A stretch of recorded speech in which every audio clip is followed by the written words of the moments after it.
Welcome my new video. আমি আজকে তোমাদের সঙ্গে চলে এসেছি একটি নতুন ভিডিও শেয়ার করতে। তো চলো ভিডিওটা শুরু করা যাক। আমি, আমার ভাই এবং আমার একটা বান্ধবী, আমরা তিনজনে মিলে বেরিয়ে পড়েছি ঠাকুর দেখতে।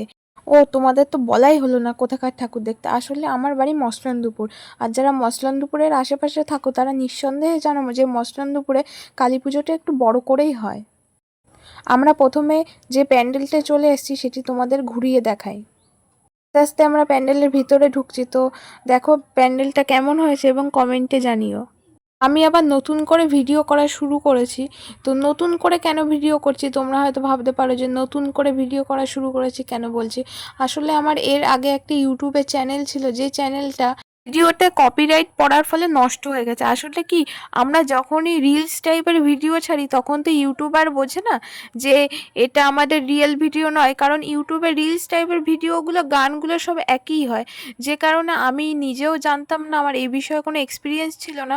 সেজন্য আমার তিনটে ভিডিওতে, রিলস ভিডিওতে কপিরাইট পড়ে গেছে। তো কপিরাইট পড়ার ফলে আমার চ্যানেলটা পুরোপুরি সাসপেন্ড হয়ে গেছে, যেটি আমার পক্ষে আর কোনো রকমের ফেরত আনা সম্ভব হয়নি। অনেক চেষ্টা করেছি। তোমরা যদি এই বিষয়ে কোনো ইনফরমেশন জেনে থাকো, আসলে কোনো সাসপেন্ড হয়ে যাওয়া চ্যানেল আমরা কিভাবে ফেরত আনতে পারি, তাহলে আমাকে প্লিজ কমেন্টে জানিও। অনেক কথা বলে ফেলেছি। অনেক কথা বলতে বলতে আমরা সেকেন্ড প্যান্ডেলেও চলে এসেছি। এই প্যান্ডেলটা সত্যিই খুব সুন্দর হয়েছে। তো চলো পুরো প্যান্ডেলটা তোমাদের সঙ্গে শেয়ার করা যাক। প্যান্ডেলটা যেহেতু লাল দিয়ে হয়েছে, বেশিরভাগ সব জিনিসই লাল, সেই জন্যই হয়তো এতটা ফুটেছে। লাল বা সাদা জিনিসের ওপর যখনই কোনো কালারিং আলো বা যে কোনো ধরনের আলো যখনই পড়ুক না কেন, সেটি বেশি ফোটে। এটা আমরা সবাই জানি। ভাইকে আমি বলছিলাম যে ভালো করে ভিডিওর ক্লিপগুলো নে, যাতে ঠাকুর, প্যান্ডেল সমস্ত কিছু তোমাদের সঙ্গে আমি ভালো করে শেয়ার করতে পারি। এরপর আমরা যেতে চলেছি থার্ড প্যান্ডেলের দিকে। যারা মসলন্দপুরে থাকো তারা নিঃসন্দেহে মাছবাজারটা চেনো। এটি ছিল মাছবাজারের ভেতরে প্যান্ডেল। মাছবাজারের ভেতরে প্যান্ডেলটা, তো চলো তোমাদের সঙ্গে পুরোপুরি শেয়ার করি। এখানে তোমরা দেখতেই পাচ্ছ 3 ধাপে পাহাড় করেছে। পাহাড়ের ওপর একটা বড় শিব ঠাকুর। আমার মতো ধারণা এই প্যান্ডেলটা লাইটিং এর জন্য অপূর্ব সুন্দর লাগছে। এবার যেতে চলেছি আস্তে আস্তে ভেতরের দিকে। তো চলো ভেতরে যাওয়া যাক এবং ভেতরের যে ঠাকুর বানিয়েছে সেটা তোমাদের সঙ্গে শেয়ার করি। এই প্যান্ডেলের ভেতরে যখন ঢুকছিলাম মনে হচ্ছে যে কোনো গুহার ভিতর ঢুকে চলেছি।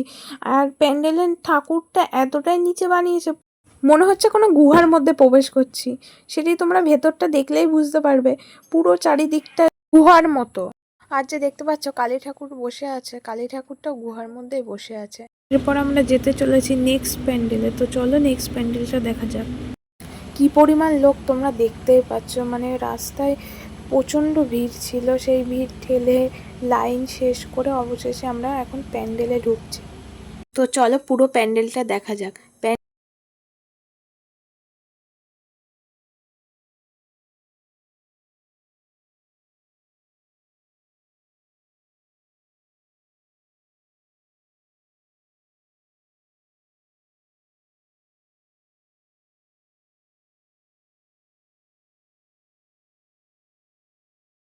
একটা সামনে করেছে, তার মাঝখানে একটা ঘরের মতো করেছে এবং তার লাস্টে আর কি তার পেছনে ঠাকুর বসিয়েছে। এই কি পরিমাণ ভিড় তো ভেতরে রয়েছে, তোমরা সেটা দেখতেই পাচ্ছ যে কি পরিমাণ ভিড়। এখানে গিয়ে যে একটা ছবি তোলাও পসিবল নয়। এই ভিড়ের মধ্যে কি হয়েছে জানো, লাস্টে আমি আমার ভাই দুজনে হারিয়ে গেছি। দুজনে দুই জায়গায় চলে গেছি। দেখতেই পাবে যে আমি আমার ভাইকে হাত দেখিয়ে ডাকছি। ভাই আমার বাইরের দিকে এসেছিল, তাই না হলে এই যাত্রায় আর খুঁজে পাওয়া যেত না। আমি এবার যেতে চলেছি নেক্সট প্যান্ডেল। তো চলো প্যান্ডেলটা পুরো দেখানো যাক। এখন আমি প্যান্ডেলের ভেতরে ঢুকছি আস্তে আস্তে লাইন দিয়ে।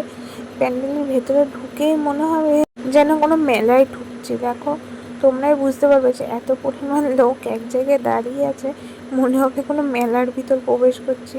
আর যেহেতু প্যান্ডেলের সিঁড়িটা অনেকটাই নিচে, মানে প্যান্ডেলের সামনেটা যতটা উঁচু করা হয়েছে, ঠিক প্যান্ডেলের নিচে আর কি পেছনে ঠাকুরটা যেখানে রয়েছে সে জায়গাটা অনেকটাই নিচু।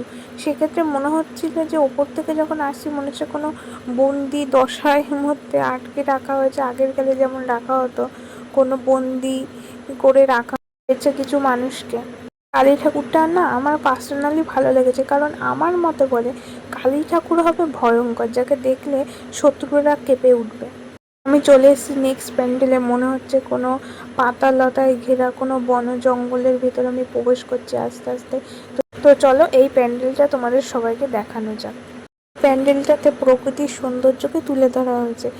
আর এখানে কালী ঠাকুরকে আমরা নর্মালি যেমন দেখি যে রাগী ভয়ঙ্কর, কিন্তু সেরকমভাবে নয়, এটা শান্ত মা হিসেবে তুলে ধরা হয়েছে। সেটা তোমরা যখন দেখবে না ঠাকুরের প্রতিমাতে এই প্যান্ডেলে, তখনই বুঝতে পারবে মানে ঠাকুরকে কত শান্ত নির্জীব বানিয়েছে। এই প্যান্ডেলটায় ঢোকার সময় প্রথমে কিছুটা ছিল সবুজ, তারপরে ছিল লাল এবং লাস্টে ছিল নীল। আর ঠাকুরের প্রতিমা ছিল মমতাময়ী মা। এবং এরপর একটু আইসক্রিম খেয়ে নিলাম সবাই মিলে। চন্দ্রপুরের সব ঠাকুরের প্যান্ডেলগুলোই মোটামুটি রয়েছে যেগুলি স্টেশনের পাশে। এদের অবস্থা খারাপ হয়ে গেছে, এখন বাড়ি যাব।